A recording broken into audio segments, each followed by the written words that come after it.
खूप छान वाटते स्वतःला असं टीव्हीवर बघून. सो चला स्टार्ट करूया आजचा ब्लॉग. स्टार्टिंग पासून बघा काय झालं. सकाळी झोपेत पडलेल्या स्वप्नांचा पाठलाग करत करत मी सकाळी 6 वाजता उठून गेली ट्रेनचे धक्के खाऊन स्टार प्रवाहाच्या सिरियलच्या शूटसाठी. प्रोफाईल बघून शूटसाठी बोलवलं आणि तिथे गेली ना बाई आपल्यावर नजर.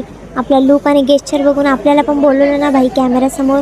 आणि तिथे शूट सुरू झालं आणि मग तेव्हा मी माझे खरं टॅलेंट दाखवण्याची सुरुवात केली आणि असे एक्सप्रेशन दिले की बस. आणि जे मूवी आणि सिरियलचे सेट्स मी लोकांच्या व्लॉग्समध्ये यूट्यूबवर बघत होती तो सेटअप माझ्या डोळ्याच्या समोर होता आणि मला खूप छान वाटत होतं ते सगळं बघून, ते सगळं अनुभवून, हे सगळं एक्सपिरियन्स करून मला खूप खूप खूप छान वाटत होतं.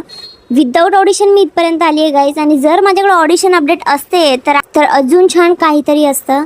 आणि खूप माझ्या लाईफची फर्स्ट एव्हर सुरुवात होती ही, जी मी टी व्हीवर येणार होती.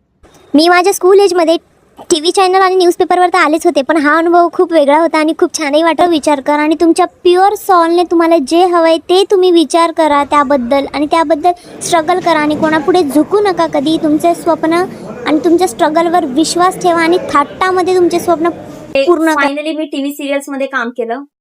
स्टार प्रवाहावर काजळ माया या सिरियल मध्ये मी एक छोटीशी भूमिका सादर केली. सो तुम्ही गाईज ते नक्की नक्की नक्की बघा.